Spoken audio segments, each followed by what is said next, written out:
Muy buenos días. Con permiso de la presidencia, compañeras y compañeros legisladores.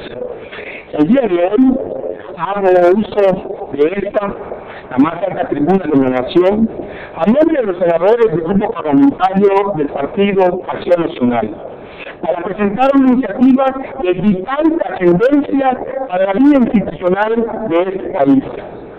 Una reforma que ha venido aplazándose cuando menos los últimos 12 años y que por libre responsabilidad social no debemos seguir postergando por el bien de las generaciones presentes y sobre todo las futuras. La iniciativa que hoy presento enmarca una verdadera cirugía mayor a la hoy obsoleta Ley Federal de Trabajo. Ley que en su creación hace más de 40 años cumplió con el objetivo de dar certeza jurídica a las relaciones laborales y equilibró los existentes factores de la producción. Pero el país ya cambió. El país cambió porque ahora nos rige una economía globalizada y centrada en la innovación.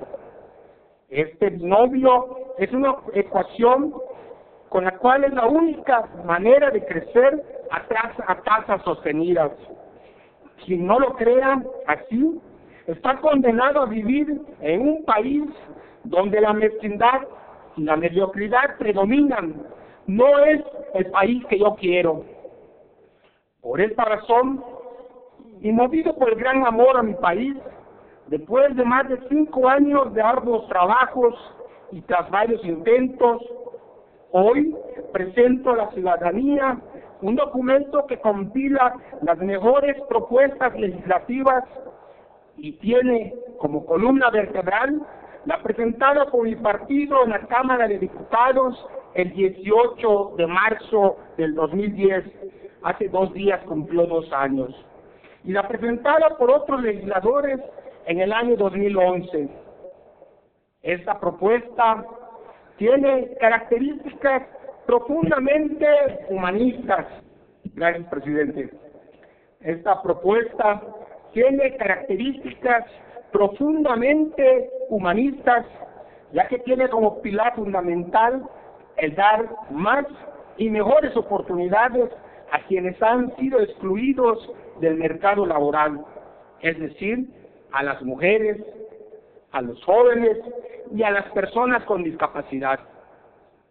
Promueve la equidad de género, la inclusión, la no discriminación en las relaciones laborales y la protección de sus derechos como eje central, y los establece de manera clara y sucinta.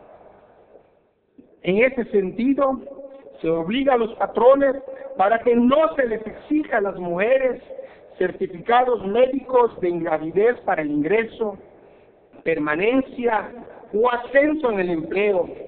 Permítame, en este sentido, se obliga a los patrones para que no se les exija a las mujeres certificados médicos de invalidez para el ingreso, permanencia o ascenso en el empleo, así como establece medidas protectoras a favor de las madres trabajadoras. Se establece la obligación patronal de contar con instalaciones adecuadas para el acceso y desarrollo de actividades de las personas con discapacidad. Se sanciona el acoso y el hostigamiento laboral en los centros de trabajo. Propicia la colaboración de los patrones para asegurar el pago de pensiones alimenticias.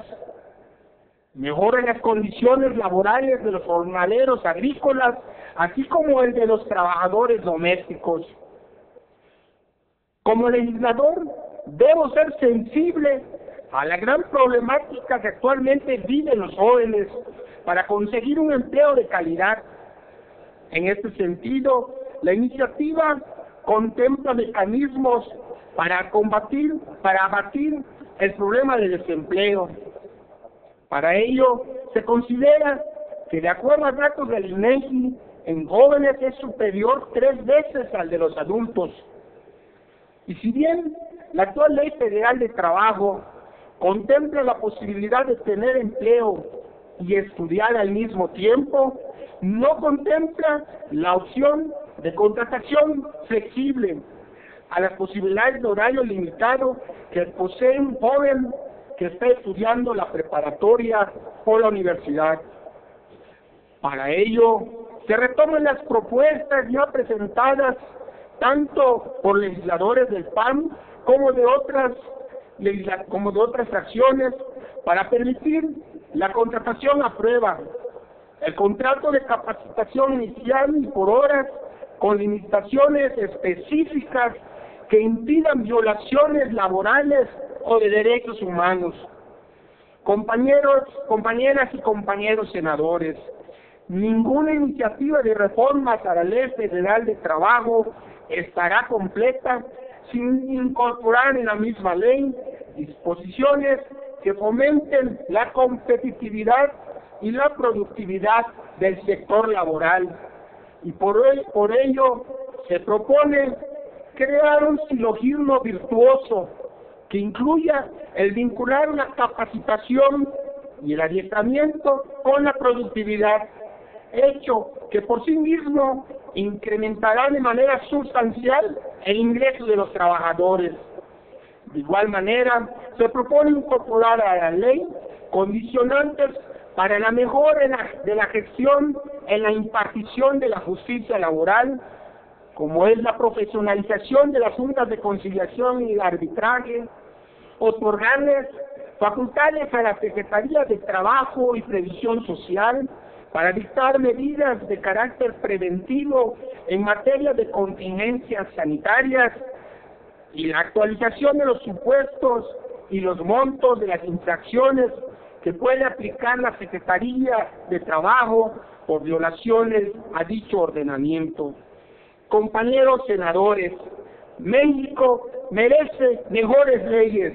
Por su atención, muchas gracias.